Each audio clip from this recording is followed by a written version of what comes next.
I want to show you how millionaires act. And I want to show you some of the things that millionaires do. Now, we pulled this from a number of different places. One, we looked at the Bureau of Labor Statistics, which shows how people become millionaires. We looked at Ramsey Solutions, who did the largest millionaire survey ever as of recent. We looked at different global wealth reports like Credit Suisse and a bunch of other places like WealthX, who did all these different surveys of millionaires. In addition, we pulled information from the next Millionaire Next Door, which is the latest and updated version of all the research done originally by Thomas Stanley in the Millionaire Next Door. And we pulled all this information and compiled it to find this data for you. And I want you to think through, as I tell you some of the things about millionaires, on how you can apply this to your life. So number one is the $1 million path is shockingly boring, and that's the advantage. So 75 to 80% of millionaires credit long-term consistent investing, not business exits, not stock picking, and not luck, to them becoming millionaires. It's long-term consistent investing. Now, if you heard our episode recently where we talked about how to build wealth on a low salary, we talked about a guy named Ronald Reed. Ronald Reed was a janitor from Vermont. And Ronald Reed was a guy who'd never made much money. And you know what Ronald Reed did? When he died, he had over $8 million because he just invested consistently in blue chip stocks. That's exactly what his strategy was. And so the blueprint for a lot of folks who want to become a millionaire is threefold. It is focusing on your career income and increasing that income over time, knowing what to do with that income by automatically investing it, and making sure that time and compounding are on your side. See, a lot of people on TikTok or Instagram or YouTube, they're going to try to tell you about the fast way to build wealth. They're going to try to teach you, hey, let's build wealth as fast as we possibly can. But guess what comes with speed? Risk. And risk can completely wipe you out, and you have to start all the way over again. And so for a lot of us out there, sure, let's get our footing down first to get to our first million. Let's get the process down so that if we want to take more risk, that goes above and beyond. The extra cash that you have on hand, this is your foolproof backup plan if you need it. Then if you want to take risk on a business or you want to take risk somewhere else to try to get there even faster, you absolutely can. But this always needs to be working in the background, and you can set it up automatically so you don't have to worry about it. So here's the lesson I want you to learn from the first tip is most millionaires are not exceptional. They're consistent. And you need to take that to heart. Consistency is the key. So once you set your plan up, you need to consistently make sure you're investing. And guess what? That is not that hard to do when you set up money automations. Now, the deciding factor number two, this is actually amazing, is that income helps. And income's going to help a lot. We'll talk more about income in this episode.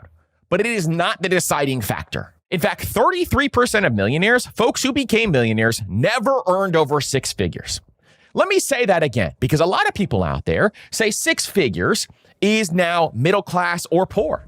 I just heard a report come out that said $180,000 per year and you were living at the poverty level. Well, that was debunked really, really quickly. And the author of that revised it to $94,000 a year. And I still think that's ridiculous because you can figure out exactly how to become a millionaire living on less than six figures. And only 15% of these millionaires held C-suite or even VP roles. So that means 85% of people who were millionaires were either middle-level managers or below, and they were still able to become millionaires. Now, top millionaire careers, this is absolutely amazing, and this came from Ramsey Solutions, was teachers, accountants, and engineers.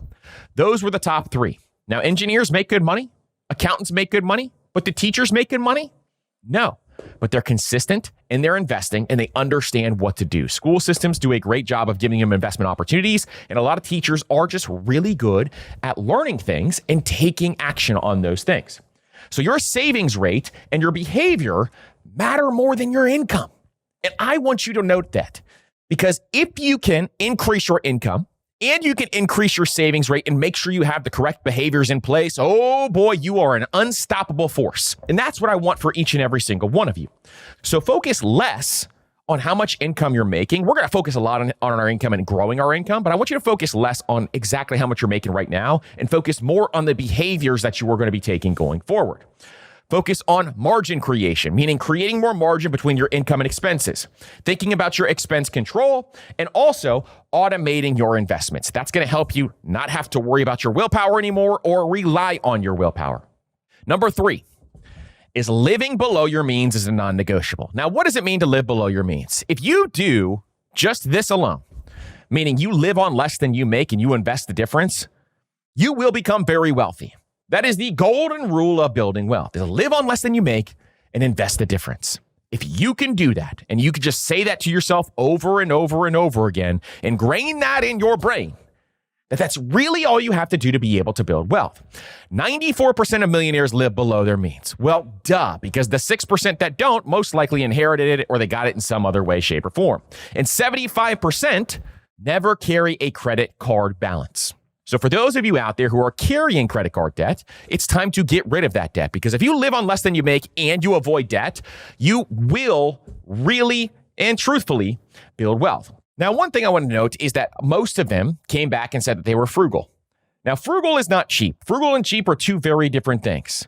The way that I see frugal is folks who have decided I value spending money on certain things and spending less on other things. And they have decided to master the art of spending. Spending is an art form. Spending is not something that you just do, but instead is an art form that you need to learn how to think about this. So spending more dollars on wealth accelerators, things that are going to increase your net worth or allow you to buy your financial freedom, that is a great place to put your money instead of a wealth killer like an appreciating asset like a vehicle or something else. But you have to figure out what you value. Maybe you value vehicles and you want to spend more on vehicles and you don't care about freedom as much as you do buying that brand new car. That's completely fine. If that's what you like, use money as a tool to do what you want in life. Just know it's going to take you longer to become a millionaire. Insight number 4 is investing is a system, not a skill. So no millionaire cited stock picking, no millionaire cited day trading or options trading as something that they utilize to become a millionaire. Instead, most used their 401ks, they invested in low-cost index funds, they had broad diversification, and they had automatic contributions. A good number of them also were a real estate investor. A good number of them also were interested in real estate, and some of them were even real estate investors, meaning they had rental properties and they had tenants go into those rental properties. Now, a key stat to include is that the average 401k millionaire invested for 26 years. So if you feel like you're behind with your investments right now and you're 30 years old and you feel like, oh, I should be a millionaire already, the average 401k millionaire, it took them 26 years to even get there. So if you feel like you're behind, this statistic shows you that you're not behind. It takes time. And as time progresses, as you'll see in a minute, then it starts to really accelerate your path to wealth. The average contribution rate for millionaires was 17%. So where did I get that number to begin to invest 20% of your income as the bare minimum? I think 10% is too low. I think 15% is too low. 20% ensures that you would only have to work typically around 29 years or less. And so when you are investing 20%, the average millionaire invested 17%. So do you think if you invested 20% of your income, the chances of you becoming a millionaire are going to increase dramatically? Absolutely. That's where we get those numbers. And that's why I want you to be able to do this. So what matters more here is automation over optimization. People overcomplicate finances, especially when it comes to investing. Let me tell you right now, you can turn on CNBC right now and you can see all the different stock charts and the tickers moving across the bottom. They are having arguments about what the best stocks are right now, why the market is moving in one direction versus another direction. I see all these TikTok experts all of a sudden come on and they're saying, this is why the market is going down. This is why the market is going up. It's all just noise. It's all just market noise. They tend to overcomplicate investing intentionally. Wall Street loves to overcomplicate investing. In fact, I would argue that a lot of people talking about some of these investments don't even really know what they're talking about. And in fact, most of them most likely don't even believe in some of the things that they are saying. And this is where it gets amazing, that if you simplify and you automate, you can build wealth literally on autopilot. And that's the overall key, the overarching key that I want you to understand. Number 5. Home ownership is a major wealth multiplier. So a lot of millionaires out there in this country, they're homeowners. Why? They built up some home equity. And so a lot of people who are classified as millionaires, they have a lot of their wealth on their home. I don't want that for you as a wealth builder. So as a wealth builder, sure, you can have equity in your home, and that's fantastic. It's fantastic to have that as a backup. It's fantastic to be able to say you're a millionaire because you have home equity. But also, you don't want that in the long run to be the majority of your wealth. There are too many Americans right now who have the majority of their net worth in their home. And when that happens, it's not like you can draw down on your home and have the ability to not go deeper into debt and live off that in retirement. So sure, it is amazing to have a home. It is amazing to have equity in a home. That is an asset. That is a true asset, where some people will say this is not an asset. It's an asset. But it is not what I want to be my primary asset. It is not where I want to be the majority of my assets to be. Instead, I want them to be in investments that can produce an income that I can live off every single year in retirement. But in America, home ownership is going to accelerate your path to becoming a millionaire, where you don't have to be a landlord. You don't have to be someone out there who has a bunch of exposure to real estate assets. Your own personal residence can help you get to the millionaire path. And so the good thing about homes is they do give you forced savings. They do give you somewhat of an inflation hedge, and they do give you a stability tool. And so when you get to retirement age, if you have a paid off home, you're in a much better situation than you could be, depending on what the expenses are. And we've talked about running the numbers so many times in this podcast, but if you do total cost of ownership and you have a paid off home and it is less than what it would cost you to rent, then you're in a pretty good situation overall.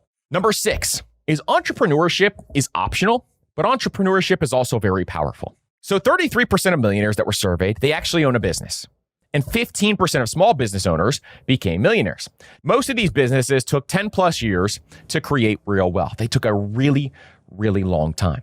And business can increase your upside. I love having businesses in my portfolio. I would never want to have a portfolio without a business in place because it is the way that I love to build wealth. It is one of the ways and one of my favorite ways to build wealth is to have businesses on hand. But do you have to have a business? No, there are plenty of people who have W-2, 9-to-5 jobs who have built plenty of wealth becoming 401k millionaires. And so you don't have to have a business to be able to do this, but it does help and it does accelerate your path to millionaire status if you can get that business to work. Now, there are a lot of businesses out there who also fail. So you need to know what you're doing, and it's not for everyone. Business is not for every single person. You have to be able to dive in and have an understanding of what's going on. This is the parallel path, not the default. This is not what you have to do. Where a lot of people think, well, I need to own some big business, or I need to be able to cash out on some, tech investment in order to be able to build wealth. No, you can do that the slow and steady path, but it does absolutely help.